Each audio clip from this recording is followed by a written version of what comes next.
Hello, my battalion and viewers. I'm the Knight of Arcane, and we'll be doing something new today. Something we've only done so far in our amazing Digital Circus variety episode. And we'll be venomizing Helluva Boss characters. I've had this idea for a while. Originally wanted to get it done before Rose City Comic Con last month, but that didn't happen. And I feel it's the perfect time to get this out, with the fourth short having come out last week, and a new episode coming out later in October. And I made some really wicked pieces. Anyways, let's check out Helluva Boss Venomized, shall we? Blitz walked out of the party, sulking as Verosika's words repeated in his head, and the image of Stolas kissing whoever that guy was staying in his head. He gets into the van, and of course, one of Verosika's songs starts playing on the radio. So he drops his head onto the horn as he continues to sulk. However, the honking of the horn stirs something awake. Something that was just resting as it looked for someone to bond with, and was generally both annoyed and a bit in pain from the loud noise. It slowly slithered its way to the van, a hard task with the pain it felt from the horn, but it eventually made it to the door, and started to crawl its way through the gaps.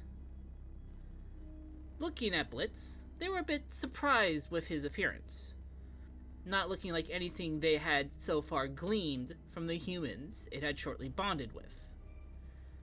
And it was intrigued, but it still needed that blasted horn to stop. A black tendril shot out and smacked Blitz in the face, quickly putting him on high alert as the imp pulled out his gun and pointed it at the thing in his van. A black, gloopy-looking thing was just there across from him, with sticky black tendrils moving around, as a face with sharp teeth started to form. "Well, you're one ugly motherfucker." Blitz was cut off as the thing lunged at him, and started to spread across him, the imp desperately trying to tear it off, as it soon covered his entire body, and still he thrashed around, hitting the horn quite a few times. "Stop your squirming, Hellspawn, and stay away from that blasted horn." The thing restrained Blitz before removing itself from his face, reforming his ohm so the two could look each other in the eyes. "Okay, what in Satan's was that? And who the are you?" "You are a loud one, aren't you, Hellspawn? You may call me Malice, and I am what is called a symbiote. Though in simple terms your feeble mind may understand, I'm what the humans would call an alien." "Well, you, and of course there's aliens out there." "I am intrigued by this knowledge I've acquired from our minds melding, that the human afterlife, heaven and hell, exist." "Do you freaky sludge not have one?" "We do not have a concept of an afterlife, so I would like to make a deal." "Not in the mood for anything sexual." "I will ignore that. Allow me and some of my kind access to hell, so we may study and see what effects this eternal pit of damnation would have on us, and us in turn see how we affect these sinners and hellspawn. And I will grant you unimaginable strength, so you may show this bird prince what he would truly be missing out on." In the moment, Blitz wanted to tell the symbiote to shove it up whatever this alien had for a hole. But something in his head couldn't shake out their words, latching onto the anger the imp had towards himself, and the jealousy he had seeing Stolas with someone else. Maybe he could show the Goetia what he's really missing out on, and maybe prove something about how he does care, but is afraid at the same time. "Alright, you sludgy. I'll bring you and a few of your friends into hell to have some fun down there. But I'm not getting in trouble if any sins come across you and erase you out of existence. And I'm not sticking my neck out to see if you can take on an exorcist either. And if you're going to latch onto me like a parasitic leech, you're going to help me out on jobs, and make sure IMP becomes even more successful. Capiche? Malice grinned at the imp, already knowing he was going to accept their offer. Of course, Hellspawn. We're in this together, partner. I only succeed if you succeed. And with that, a deal between an imp and a symbiote was made. And no one was prepared for what would happen because of this chance encounter.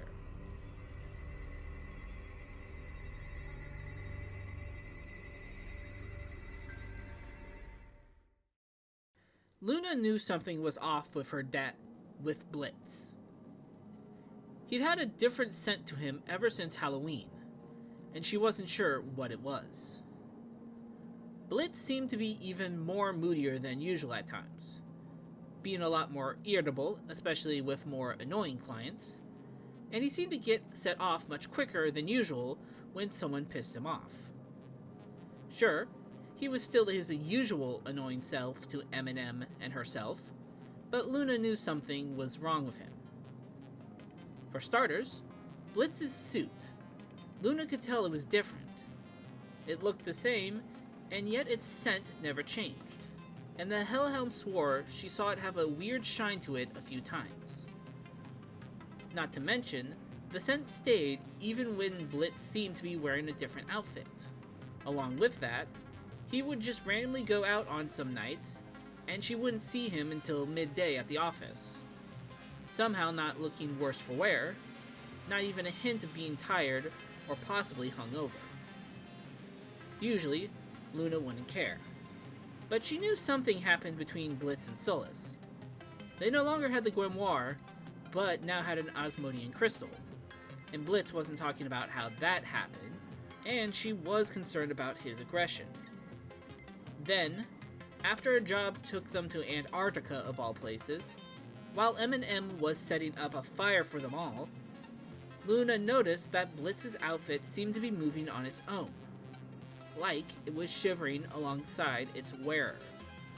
And then she heard a sneeze. Not super loud, but it came from Blitz's area, but not from the imp, as he then started to do some exaggerated sneezes, seemingly to cover any more sneezes from this unknown source. Loona needed to know, but knew Blitz would unlikely tell her. So once he fell asleep that night, Loona snuck into their living room to inspect Blitz's coat. For some reason, she couldn't find his winter gear in their apartment for a full hour, until she found it deep in their hall closet, completely dry, but that didn't make sense. Loona saw him wear the outfit that day, and that he brought it with them both to and from the office. And then she remembered that his scent never changed, even as he changed his outfit, alone, in his office, that he still smelled like that suit. The suit he was still wearing as he slept. As this realization dawned on her, Loona soon felt something sticky grab her. Turning around, she saw black tendrils shoot out and grab her, clamping around her muzzle and trying to restrain her. Loona saw the form of Malice as they slithered across the room, part of them still tethered to the sleeping imp on the couch. You are a smart one, Hellhound. I have seen the looks you've been giving me and the one I'm bound to currently. But I will admit, I should have been more careful. The Hellspawn's sudden changes would surely be noticed by his daughter. Malice got up close, just as Loona was able to tear off some tethers. "Blitz!" she started to scream, before more tendrils wrapped around her. You can try and wake him, but for now he won't be able to hear anything as he has his weird horse dreams. But for now, how about we see how a special one of my kin bonds to a hound like you? Loona then jolted up in her bed, confused, before she sighed in relief. It was just a dream, a freaky nightmare. Though, something in the back of her mind told her it wasn't. She tried to ignore it, as weird flashes of something red and black grabbing her, trying to encase her as she fought back, would randomly appear in her mind throughout the morning. That was until midday, when she was the only one in the office, that Loona heard a voice. Finally, we're alone. We don't have to worry about the other one as we talk and figure out. The red and black tendrils from her flashes appeared and started to encase her, the hellhound trying to pull them off like she did in the visions. Stop trying to fight me and listen. I'm trying to help you and save your dad from my technical father's corruption. That got Loona to stop, cause even if she wouldn't admit it, she did care a little about about Blitz. Thank you.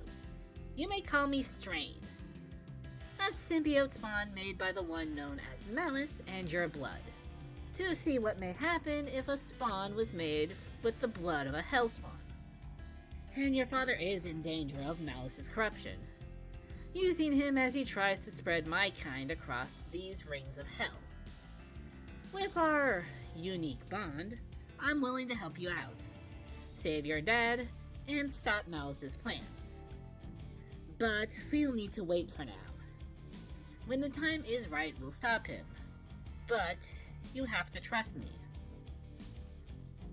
Loona really didn't want to trust this weird thing that was attached to her, but knew she didn't have a choice. Not if she wanted to save Blitz, to save her dad from whatever this thing was. Fine, you better save him though. I will do my best, Hellhound. And another deal was made, one between equals, wanting the same goal, but had a lot of obstacles in their way to achieve it. Loona really hoped Strain was right about this.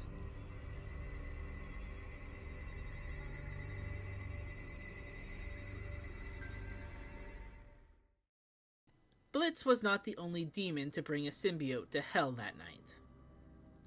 Stolas, having a pretty wild yet fun night, got dragged by a few other party goers to bar hop, burst across the town, then across the states using their osmodeus crystals and magic, though Stolas was blackout drunk at that time, so he never noticed when some slimy tendrils decided to hitch a ride on him.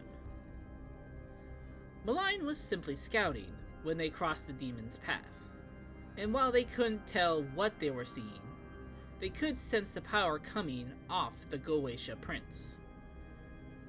With Stolas too drunk to notice, Malign was able to glean some knowledge from the bird, and learned a lot of the same information Malice learned earlier that night. The symbiote did see a golden opportunity before them, to no longer be a lowly scout for their master, a way to make a powerful army for themselves with the legions under Stolas' control. But they knew they had to be careful. If the symbiote wasn't strong enough, they'd likely be destroyed when trying to corrupt the Goetia. So Malign bided their time, whispering bitter words in Stolas' dreams against the many demons that wronged him. His father Paimon, his ex-wife Stella, her brother Andre Elphus, that bounty hunter that put him in the hospital Striker, Osmodeus for mocking his relationship with Blitz when the sin of lust was a hypocrite himself, and his precious Blitz, who only used him for his grimoire and a desperate lay. All the while, the symbiote slowly started to put their plan together, knowing their main obstacles would be the Sins, Heaven, and the Morning Star family. They hoped they'd be able to corrupt and control at least a Sin, but that would take too long, and they'd more likely be overpowered by them and outright disintegrated. The magic of the Goetia was easy for Malign to understand, though they were unable to use it without a demonic host, as they learned while merged with some homeless imps and random sinners. After a long month, Malign believed they were ready to fully merge with Stolas. They were strong enough to make symbiote spawn, and prepared a few to soon attach with the main commanders of Stolas' legions. So, after the Goetia prince had another long day of arguments with Stella over wealth, Octavia's custody, and other meaningless things, Malign made their move. My dear prince, why must you try and bow to one that's so beneath you? You are the son of Paimon, one of the most ancient and powerful of the Goetia. You are the lord and head of House Stolas. You shouldn't give her anything. She should be begging you from taking everything she and her family has. Stolas should have been more alert and concerned about the voice and the tendrils that crawled up him. But the whispers the symbiote had given him made him agree with this thing's words. Why should you be seen as a laughingstock by all these other royals? Royals that act hypocritical and don't even try to rule, hiding in their manners, performing stupid little shows, wasting away throwing pointless parties, and trying impossible things like redeeming a sinner's soul. No, maybe hell should have a new demon in charge. And while you're powerful in your own right, you need more. I, Malign, can give you that power, and can even boost your army with more like me. Don't you want to show them all? Show them that they never should have messed with Prince, no, with King Stolas. The words were like a sweet poison to Stolas' weakened mind, and the more he fought as the symbiote talked, the more it sounded right. That he should have his dues. That he shouldn't bend over backwards to please those that have stepped on him, and instead should make them feel all that he has felt his whole life. Malign's careful planning paid off as the two merged, but they had a lot of demons and a few symbiotes in their way to make what they wanted a reality.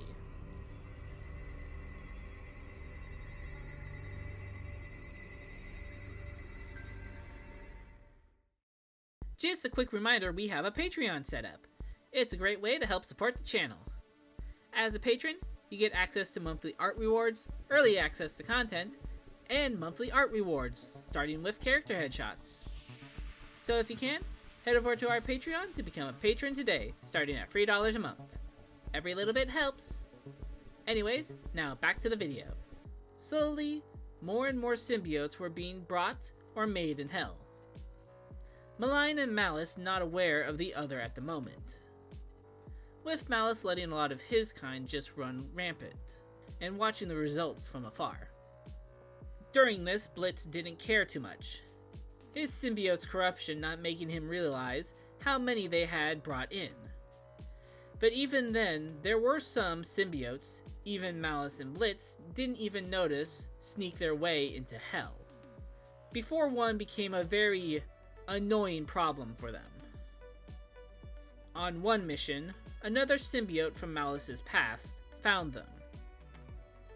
Vitriol, a symbiote that had been on many missions with Malice, and over time became obsessed with them, following them from world to world and ignoring their own orders.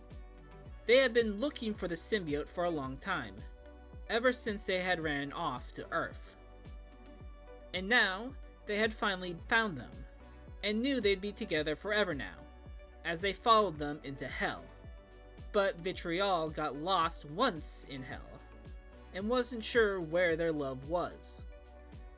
A week later, Blitz took a mission to kill some weeby fanfiction writer named Emberlynn, and it was not fun, as her screams and squeals of joy, lust, and such even hurt Malice. But after all the BS, he killed his target and was able to go home.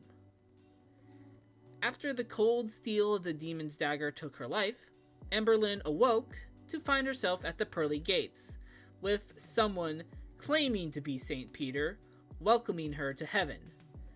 But the new winner was distraught, claiming a demon held her soul and heart, and that all her purity was lost, and that she just had to be sent down to Hell to be with her dark master.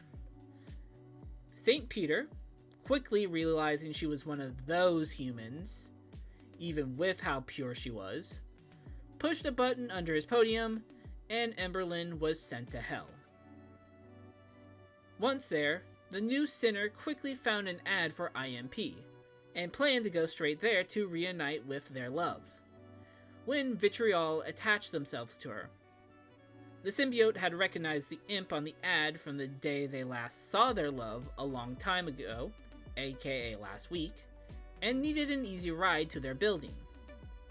But once Emberlynn and Vitriol merged, there was a perfect synchronization between them. Their personalities were a perfect match, each currently obsessing over someone they didn't know had no care or interest in them, and had the added bonus of having the imp and symbiote they were both pining for being merged together. Fate, luck, or some sort of higher power must have been on their side. The two fought, as they agreed to work together to get their respective loves' attention, and soon they were flying to IMP's office, tapping on the window to get their attention, and to be together forever and ever, here in the dark pit of hell. After all, Emberlynn and Vitriol believed themselves the servants and loves of their dark masters, and would do anything to be with them. Anything.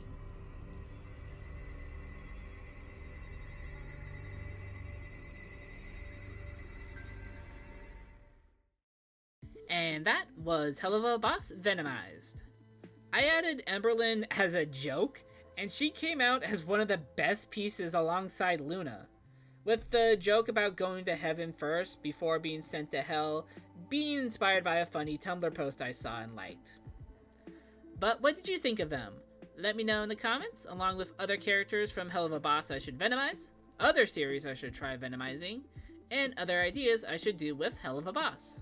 For more Helluva Boss content, we have when we turn them into Spider-Men, along with turning IMP into Mandalorians.